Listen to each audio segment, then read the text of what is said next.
will discuss about covalent bond.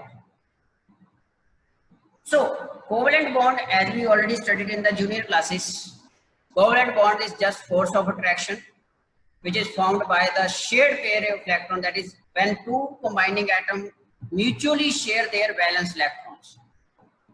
लैंगमुयर ने बेटा ये कंसेप्ट किया था 1919 में, एक तरह से रीस्टडी की थी लुईस पोस्टुलेशंस की, और वहां से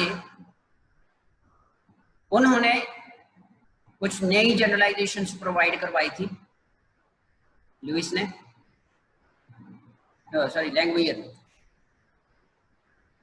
So Langmuir 1919 defined the Lewis postulations by abandoning the idea of stationary cubical arrangement of the octet and by introducing the term covalent bond.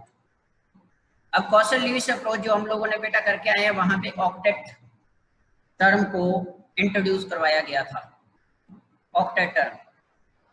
अब यहाँ पे इस केस में लैंगमुयर ने एक नया कंसेप्ट राइज करवाया जिसको बोला गया कोवलेंट बॉन्ड.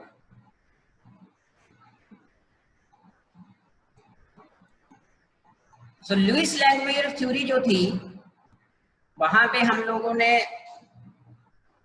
जो डिस्कस किया था, जो इन्होंने लुईस लैंगमुयर थ्योरी का जो मेन बेसिक था, इन्होंने इलेक्ट्रॉनिक कॉन्फ़िगरेशंस को लेकर वैलेंस इलेक्ट्रॉनिक कॉन्फ़िगरेशन को कंसीडर करके वहां से कंसेप्ट को डेवलप किया था. ठीक है जी. So it can be understood by considering the formation of the chlorine molecule. Simply जैसे क्लोरीन एटम इलेक्ट्रॉनिक कॉन्फ़िगरेशन आपको पता है 3s2 3p5 रहती है, बैलेंस इलेक्ट्रॉनिक कॉन्फ़िगरेशन. ठीक, is one of electron short of argon configuration, मतलब एक electron चाहिए इसको अपने नियरेस्ट नोबल गैस को बनाने के लिए, दैट इज आर्गन की इलेक्ट्रॉनिक कॉन्फ़िगरेशन को अटेन करने के लिए. अब होता क्या है, the formation of chlorine molecule can be understood in terms of sharing of pair of electron between two chlorine atoms. अब दो क्लोरीन एटम एक दूसरे को जब अप्रोच करते हैं तो वहां पे जो उनके वैलेंस इलेक्ट्रॉन होते हैं वो शेयर करते हैं. कितना? One pair, a pair of electrons. Means देखिए सिंपल सी बात है, क्लोरीन के वैलेंस शेल में 7 इलेक्ट्रॉन्स प्रेजेंट होते हैं. जो आपकी डॉट स्ट्रक्चर थी वो इस तरह से हम शो करते हैं क्लोरीन के लिए, इस तरह से ये. ठीक है जी. ये क्लोरीन की इलेक्ट्रॉन डॉट मतलब ड्यूस डॉट स्ट्रक्चर जिसको हम बोलते हैं, वो भाई ड्यूस सिंबल जिसको हम बोलते हैं.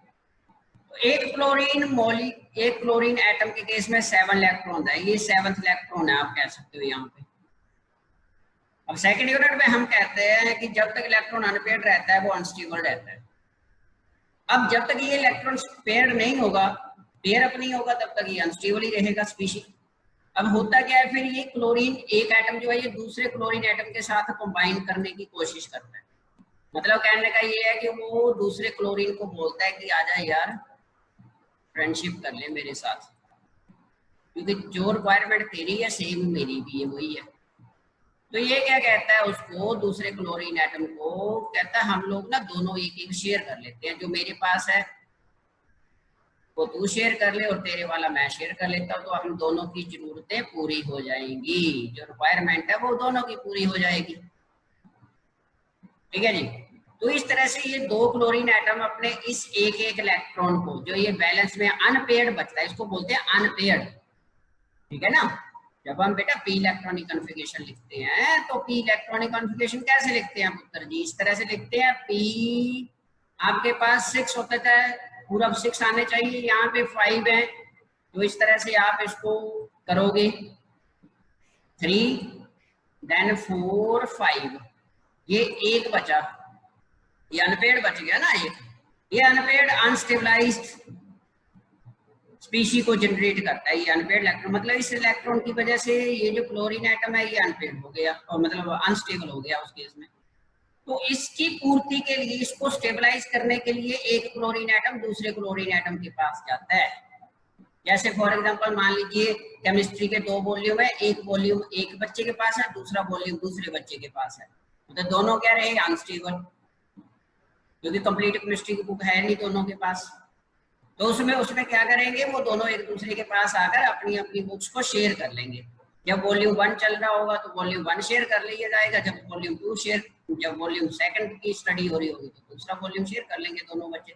इस तरह से दोनों में क्या हो गया, एक बॉन्ड फॉर्मेशन हो गया, मतलब एक फोर्स ऑफ अट्रैक्शन सेटअप हो गई, वहां पे एक रिलेशनशिप क्रिएट हो गया।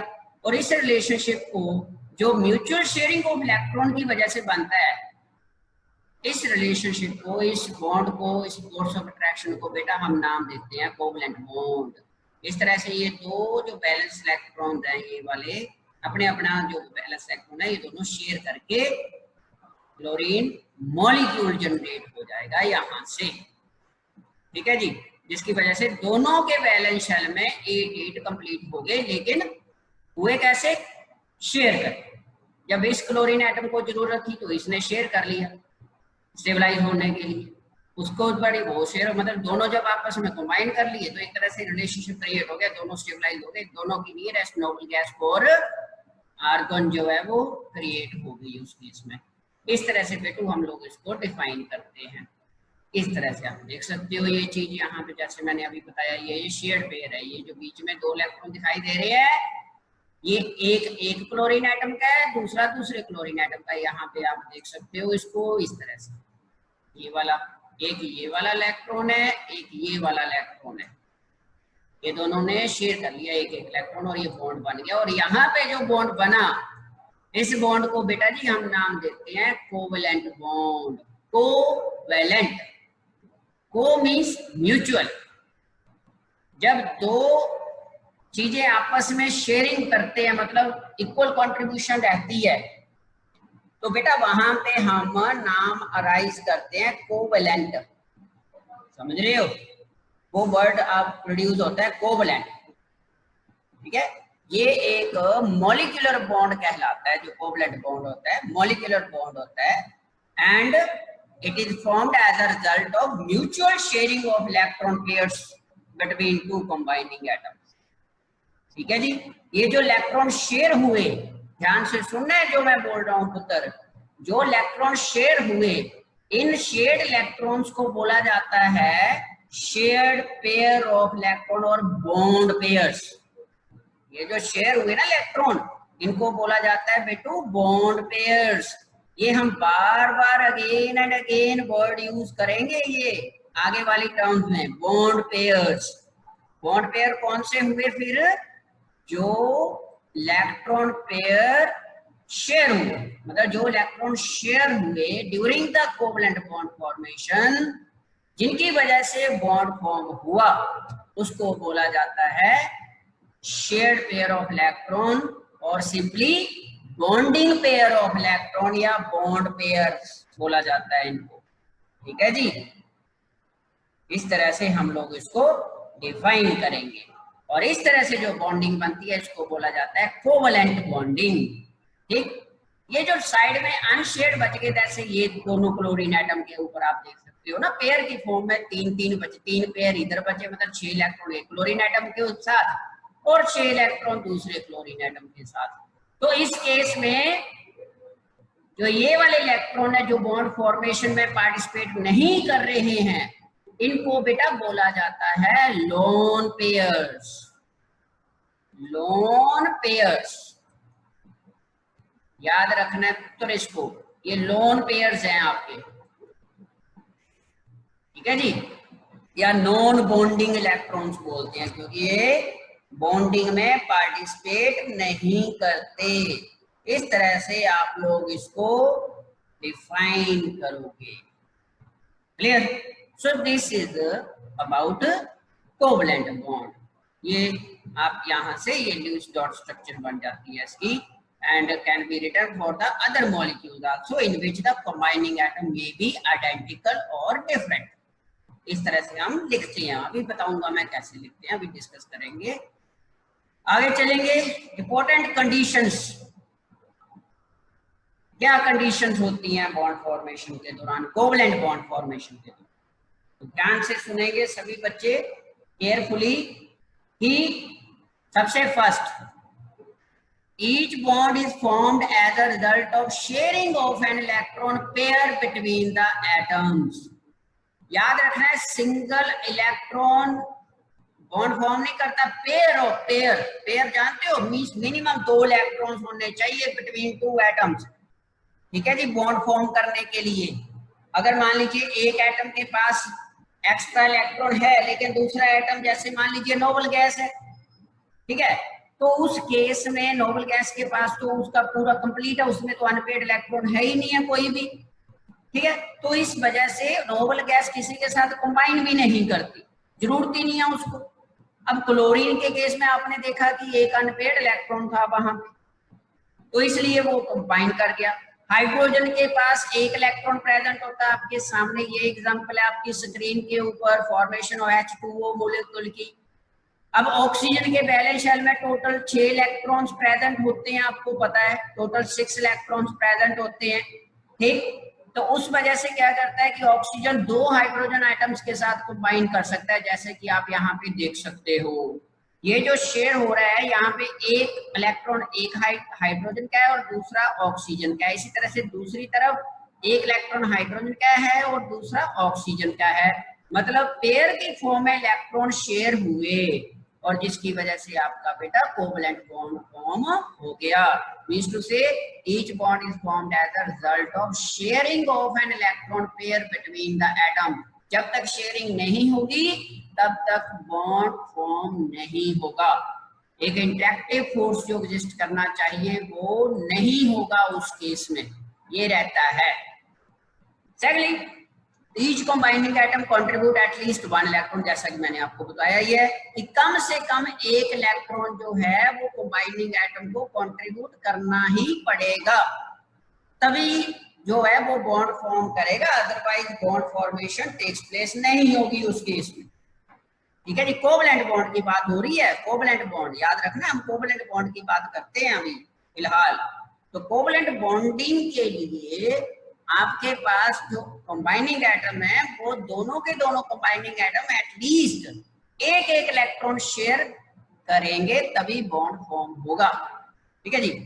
Third point, the combining atoms attain the outer shell noble gas configuration as a result of sharing of electron. वो तो मैंने आपको ऑलरेडी बता ही दिया है कि इसका रिजल्ट क्या निकलता है, इन्फ्लुएंस क्या पड़ता है बॉन्डिंग का। मान लीजिए आपने इलेक्ट्रॉन तो शेयर हो गए, कंबाइनिंग एटम में इलेक्ट्रॉन शेयरिंग हो गई, बॉन्ड बन गया, उसका रिजल्ट क्या निकला, वहां पे कंक्लूजन क्या निकला, इन्फ्लुएंस क्या पड़ा, एटम्स की कॉन्फ़िगरेशन के ऊपर क्या इन्फ्लुएंस पड़ा। तो उत्तर इन्फ्लुएंस यही पड़ा कि उनकी जो इलेक्ट्रॉनिक कॉन्फ़िगरेशन है वो नियरेस्ट नोबल गैस कोर बन गई वहां पे, मतलब nearest noble gas configuration arise हो गई after sharing of electrons. So thus, in case of water and carbon tetrachloride molecule, formation of covalent bonds को हम इस तरह से represent कर सकते हैं, as you are observing on your screen. This is H2O molecule, 2 electrons shared between one of pair hydrogen and oxygen and other oxygen and hydrogen to another. तो oxygen के भी 8 पूरे हो गए, हाइड्रोजन के 2 मींस हीलियम गैस कॉन्फ़िगरेशन जो है वो राइज होगी हाइड्रोजन की, जिसकी वजह से ये स्टेबलाइज हो गया पूरे का पूरा स्पीशीज जो है। इस तरह से हम लोग इसको डिस्कस करते हैं।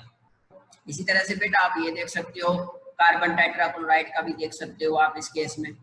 ये जो याद रखना है, जो क्रॉस है, ठीक है, जो क्रॉस है वो एक एटम का इलेक्ट्रॉन है, जो डॉट है वो दूसरे एटम का इलेक्ट्रॉन है। अब कार्बन के केस में आपको पता है बैलेंस शेल में कितने इलेक्ट्रॉन प्रेजेंट होते हैं, 4। 4 इलेक्ट्रॉन आते हैं, टेट्रावैलेंट होता है, 4 इलेक्ट्रॉन है कार्बन के वैलेंस शेल में। इसको नियरेस्ट नोबल गैस कोर बनाने के लिए 4 और इलेक्ट्रॉन चाहिए। It requires 4 more electrons to attain the nearest noble gas core configuration. So because of which it combines with the 4 chlorine atoms. ये 4 क्लोरीन एटम्स के साथ कंबाइन करेगा, क्योंकि अभी आपने पढ़ा है क्लासिफिकेशन ऑफ एलिमेंट भी करके आए हो, इलेक्ट्रॉनिक कॉन्फ़िगरेशन आप लोगों ने अच्छी तरह से किया, तो वहां पे आपको पता है कि क्लोरीन के पास 7 इलेक्ट्रॉन होते हैं, उनको सिर्फ क्लोरीन को एक ही इलेक्ट्रॉन चाहिए नियरेस्ट नोबल गैस कोर बनाने के लिए, ठीक है जी। लेकिन कार्बन को 4 चाहिए, तो कार्बन अपना एक इलेक्ट्रॉन एक क्लोरीन एटम के साथ शेयर कर देता है, तो टोटल 4 क्लोरीन एटम अप्रोच कर रहे हैं कार्बन के साथ बॉन्ड बनाने के लिए। समझ रहे हो? मतलब कार्बन यहाँ पे सीधा सीधा बोलता है कि अगर आना है तो 4 जने आओ, ठीक है, एटलीस्ट 4 मस्ट बी देयर, एक से काम नहीं बनेगा, 4 आइए तभी होगा कुछ, नहीं तो भाग जाओ यहाँ से, कोई बॉन्डिंग बॉन्डिंग नहीं होगी आप लोगों के साथ, कोई रिलेशनशिप क्रिएट नहीं होगा। तो फिर 4 क्लोरीन एटम अप्रोच करते हैं तब जाके कोवलेंट बॉन्ड फॉर्म होता है और जो मॉलिक्यूल बनता है उसको हम नाम देते हैं कार्बन टेट्राक्लोराइड, CCl4। इस तरह से हम लोग इसको डिफाइन करते हैं बेटा। सो ये तो कंडीशंस हो गई आपकी इसके लिए, कोवलेंट बॉन्ड फॉर्मेशन के लिए, ठीक है जी। सिमिलरली बाकी आगे वाले केसेस में हम लोग मल्टीपल बॉन्ड्स के केस पे भी आते हैं। जैसे मान लीजिए अगर एक एक इलेक्ट्रॉन शेयर हुआ है तो सिंगल बॉन्ड बन जाएगा। जैसे अभी कार्बन आपने H2O की बात की, कार्बन टेट्राक्लोराइड की बात की, क्लोरीन मॉलिक्यूल की बात की, सभी में एक एक इलेक्ट्रॉन शेयर हो रहा है, मतलब 1 पेयर ऑफ इलेक्ट्रॉन शेयर हो रहा है। लेकिन ऐसा हमेशा नहीं होता कि एक ही इलेक्ट्रॉन शेयर हो, कई बार दो इलेक्ट्रॉन शेयर कर लेते हैं कंबाइनिंग एटम, और कई केसेस में तो तीन इलेक्ट्रॉन भी शेयर होते हैं, वैलेंस इलेक्ट्रॉन, 3 के 3 इलेक्ट्रॉन, एक एटम जो है वो अपने 3 इलेक्ट्रॉन को दूसरे एटम के 3 इलेक्ट्रॉन के साथ शेयर करके बॉन्ड फॉर्म करेगा। तो उस केस में जो कोवलेंट बॉन्ड फॉर्मेशन होती हैं वो मल्टीपल बॉन्ड्स बनते हैं वहां पे, ठीक है। और मल्टीपल बॉन्ड्स कौन से, जिनको हम नाम देते हैं double bond and triple bond बोलते हैं इनको, ठीक है। अगर 2 एटम्स जो हैं वो शेयर करे 2 पेयर ऑफ इलेक्ट्रॉन को, 2 पेयर मतलब 4 इलेक्ट्रॉन अगर शेयर हो रहे हैं 2 एटम्स के, तो उस केस में जो कोवलेंट बॉन्ड बेटा बनेगा ना वो आपका डबल बॉन्ड बनेगा, उसको डबल बॉन्ड बोलेंगे। जैसा कि आप यहाँ पे कार्बन डाइऑक्साइड के केस में देख रहे हो बेटा जी, यहाँ पे आप देख सकते हो ऑक्सीजन और कार्बन अपने 2 इलेक्ट्रॉन्स को शेयर कर रहे हैं, 2 इलेक्ट्रॉन्स को, ठीक है, समझ रहे हो? इस तरह से तो कार्बन वो 2 ऑक्सीजन, मान लीजिए अब क्लोरीन और ऑक्सीजन दोनों कंबाइन करना चाहते हैं कार्बन के साथ, ठीक, क्लोरीन चाहता है मैंने भी कंबाइन करना है जी, ऑक्सीजन भी आ गया साथ में, कहता मैंने भी तेरे साथ फ्रेंडशिप करनी है, लेकिन क्लोरीन अब सभी को तो अटेन कर नहीं सकता, या तो वो क्लोरीन को करेगा या ऑक्सीजन को करेगा, या फिर उनमें से एक एक स्पीशी को कंबाइन कर सकता है, सभी को नहीं कर सकता। तो लेकिन वो कहते हैं हमने अकेले ही बनाना है बॉन्ड, तेरे साथ जो मर्जी कर ले तू, मतलब हमने नहीं, आप आपस में नहीं, हम लोग दोनों नहीं जुड़ेंगे तेरे साथ, एक ही जुड़ेगा इस अभी तो फिलहाल के लिए। तो वो बोलता है फिर क्लोरीन को बोलता है भाई तू रेस्ट कर थोड़ी देर के लिए, मैं जरा ऑक्सीजन के साथ बॉन्ड बना लेता हूँ। कारण ऑक्सीजन के साथ बॉन्ड बना, क्योंकि ऑक्सीजन वहां पे तो एक इलेक्ट्रॉन शेयर करना था उसने 4 क्लोरीन एटम के साथ, यहाँ पे वो बोल रहा है चलो इकट्ठे शेयर कर लेंगे कोई बात नहीं। जैसे होता है ना मार्केट में हम लोग जाते हैं होलसेल की दुकान पे, उठा लेते हैं सामान इकट्ठा ही, चलो एक एक क्यों लेना, ठीक है। मार्केट में जाते हो रोज के 2-2 किलो प्याज क्यों लेने, इकट्ठे ही ले लो यार, एक बार 40-50 किलो जितने लेने हैं, ठीक है। तो वही हाल यहाँ पे है। तो कार्बन बोलता है कि मैंने एक एक इलेक्ट्रॉन क्यों शेयर करना है यार, जब 2-2 शेयर हो रहे हैं तो कर लीजिए काम मुकाओ, खत्म करो फटाफट कहानी। तो इस तरह से वो 2-2 इलेक्ट्रॉन को शेयर करके डबल बॉन्ड बना रहा है वहां पे, इस तरह से, ठीक जी, ऐसे फॉर्मेशन हो जाती है। इसी तरह से double bonds in carbon dioxide molecule ये आपने डिस्कस किया है। इसी तरह से आगे आप यहाँ पे C2H4 मॉलिक्यूल जो होता है, इथीन बोलते हैं इसको, ये हाइड्रोकार्बन होता है, ऑर्गेनिक कंपाउंड इसको बोलते हैं हम। यहाँ पे भी कार्बन कार्बन डबल बॉन्ड होते हैं, यहाँ पे कार्बन कार्बन आपस में 2-2 इलेक्ट्रॉन शेयर करते हैं और हाइड्रोजन के साथ बाकी का एक एक इलेक्ट्रॉन शेयर कर लेते हैं। इस तरह से नाइट्रोजन का केस ले लीजिए। अब नाइट्रोजन जो होता है ये प्रेफर करता है कि अपने साथ ही कंबाइन करो यार, छोड़ो दूसरों के साथ क्या कंबाइन करना है। तो ये सबसे इजीली अपने साथ ही कंबाइन करता है, और तीन जो बैलेंस शेल में आपको पता है ना नाइट्रोजन की इलेक्ट्रॉनिक कॉन्फ़िगरेशन 2p3 होती है, यू नो वेरी वेल, इसके बारे में आप जानते हो। तो बैलेंस शेल में 3 इलेक्ट्रॉन होते हैं, एक नाइट्रोजन एटम अपने बैलेंस शेल के 3 इलेक्ट्रॉन को दूसरे नाइट्रोजन एटम के बैलेंस शेल के 3 इलेक्ट्रॉन के साथ शेयर कर लेते हैं, चलो जी काम खत्म, N2 मॉलिक्यूल बन गया और स्टेबल हो गया। नोबल गैसेस के बाद बेटा अगर कोई स्टेबल स्पीशी है तो वो नाइट्रोजन है, डाई नाइट्रोजन बोलते हैं इसको, N2, समझ रहे हो। अगर नोबल गैसेस के बाद सेकंड अगर स्टेबल गैस कोई एटमॉस्फेयर में प्रेजेंट है तो वो N2 है, die nitrogen, highly stable gas है ये। ये जो आपके कुरकुरे चिप्स वगैरह होते हैं ना, जो आप बड़े टेस्ट लगा लगा कर खाते हो, इसमें ये नाइट्रोजन गैस भी ऐड की जाती है।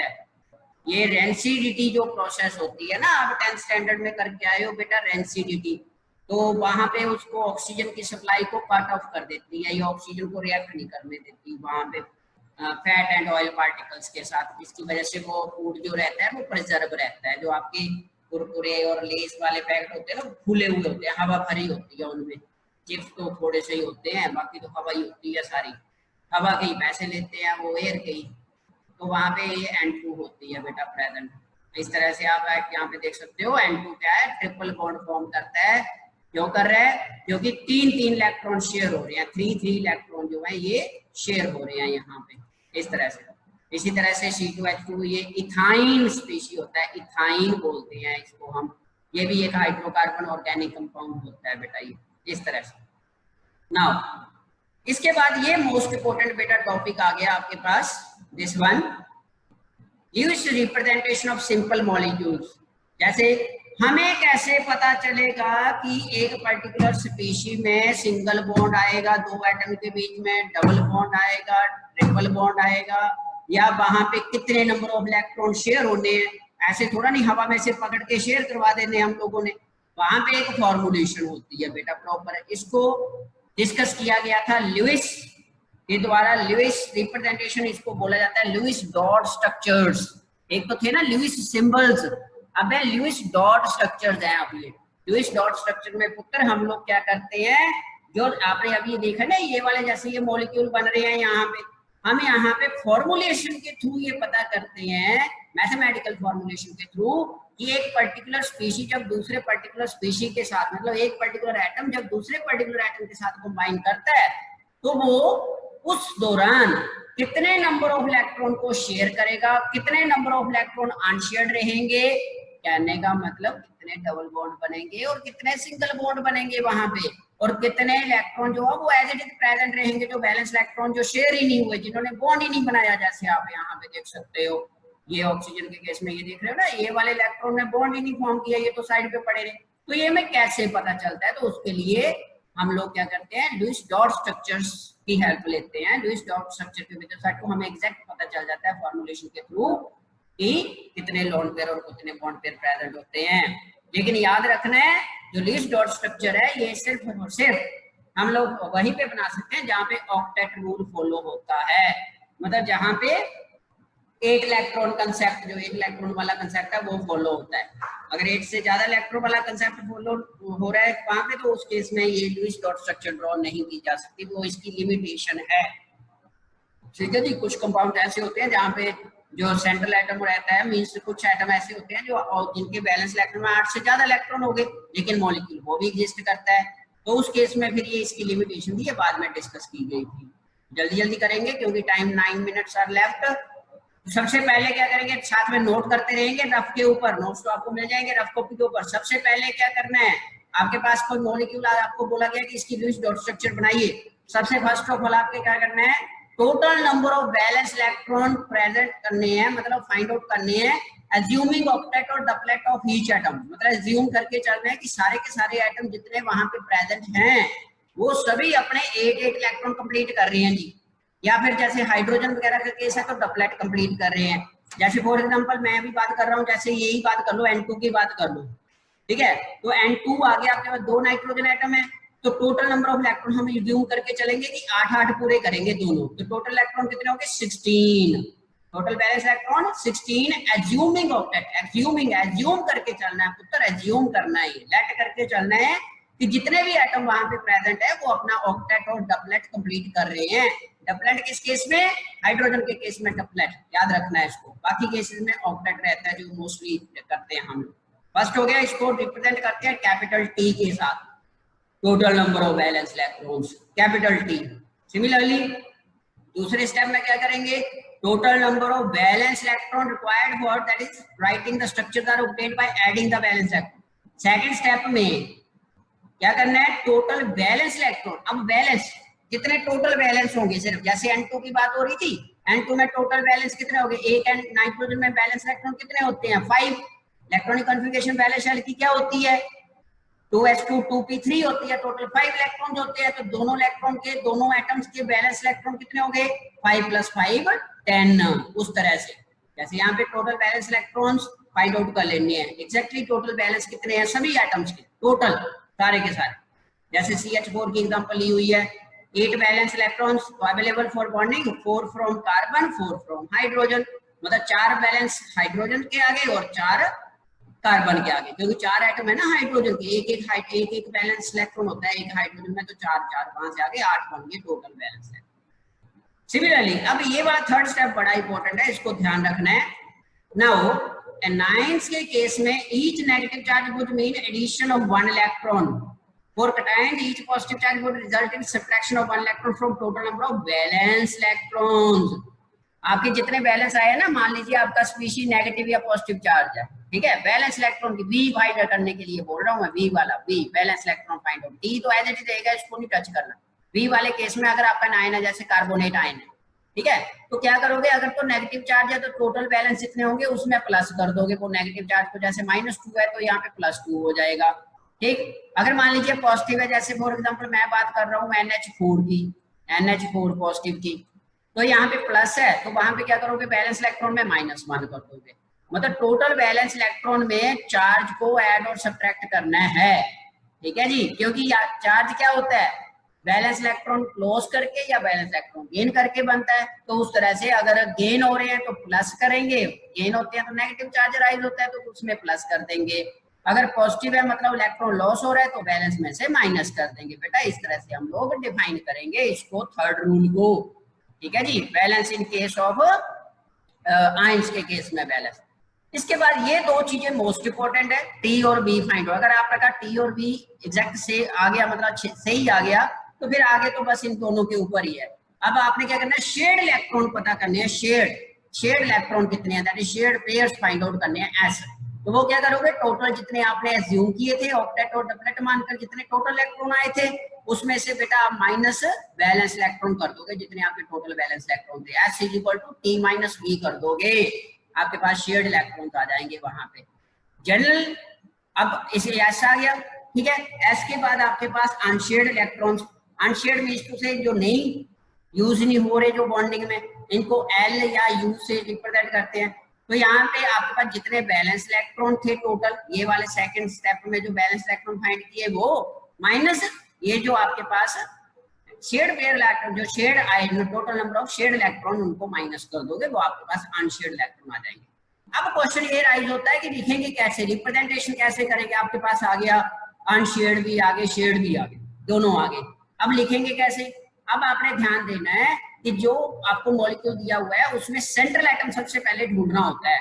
तो सेंट्रल एटम के लिए ये वाला रूल याद रखना है कि जनरली मोस्ट ऑफ केसेस में लीस्ट इलेक्ट्रोनेगेटिव एटम जो होगा आपके मॉलिक्यूल में, जो आपको मॉलिक्यूल गिवन है उसमें जो लीस्ट इलेक्ट्रोनेगेटिव एटम होगा वो एज अ सेंट्रल एटम आएगा, वो सेंटर में रखोगे, बाकी एटम उसके इर्द गिर्द रख दोगे, ठीक है जी। जैसे CO3 की बात हो रही थी अभी, CO3 या जैसे ये वाला स्पीशीज है अभी, CO3 2 नेगेटिव है, तो आप क्या करोगे, कार्बन को सेंटर में रख के ऑक्सीजन तीनों तरफ लगा दोगे, एक साइड वैकेंट रह जाएगी। जैसे ये नाइट्रेट आयन की है, ठीक है, NO2 नेगेटिव, नाइट्राइट आयन की NO2 नेगेटिव की स्ट्रक्चर है। तो पहले total number of electron find out कर लिए, फिर total balance electron find out कर लिए, फिर total shared electron find out कर लिए। अब बनानी है आपके पास अनशेयर्ड आगे, फिर स्ट्रक्चर। अब नाइट्रोजन और ऑक्सीजन में लीस्ट इलेक्ट्रोनेगेटिव बेटा कौन होता है, नाइट्रोजन, तो नाइट्रोजन को रख लिया सेंटर में। उसके बाद सबसे पहला रूल क्या है कि सभी को आपने शेड को अरेंज करना है। शेड कैसे अरेंज करने हैं, सबसे पहले एक एक पेयर लगाना है बीच में, सेंटर में, एक पेयर यहाँ पे लगा दिया, एक पेयर यहाँ पे लगा दिया, एक पेयर यहाँ पे, एक एक लगा दिया पेयर पहले, ठीक है। उसके बाद फिर अगर और शेड बच जाते हैं, ठीक है, शेड बच जाते हैं मतलब पूरे नहीं होते, आप मान लीजिए जैसे यहाँ पे 2 4 6 पेड़ लगा दिए, अभी 2 बचे हैं क्योंकि शेड कितने थे, 8 थे आपके पास शेड यहाँ पे, ठीक है। शेड इलेक्ट्रॉन से 8 बन रहे हैं टोटल, तो लेकिन 1 2 बच गए, तो फिर किसी भी पेयर में 2 एक और लगा दोगे, वहां पे पेयर लगा दोगे, 2 पेयर बन जाएंगे वहां। तो इस तरह से ये स्ट्रक्चर बन जाएगी आपकी टोटल। इस तरह से नाइट्रेट आयन के लिए ये बन जाएगी। ये लुईस डॉट स्ट्रक्चर्स होती हैं बेटा आपकी, ठीक है। फॉर्मल चार्ज वाला कंसेप्ट अभी आज क्योंकि टाइम बहुत कम रह गया, 3 मिनट रह गए, ये नहीं होगा। आपने यहाँ तक लुईस डॉट स्ट्रक्चर का कंप्लीट आपने करना है। ये लुईस डॉट स्ट्रक्चर के रूल और लुईस डॉट स्ट्रक्चर आपकी बुक में काफी दिए हुए हैं, वो आपने करने हैं। मैं नोट्स में भी भेज दूंगा, जो आपने प्रैक्टिस करनी है वो भी भेज दूंगा मैं। आपने अच्छी तरह से इनको एक बार बना के देखना। This is very very important, Lewis dot structure of different species, ये आपने बनाने हैं। ठीक है बेटा। So this is our today's topic, covalent bond and its formation, ठीक है, and Lewis dot structures। ये आप लोगों ने अच्छी तरह से एक बार दोबारा से रिवाइज कर लेना है।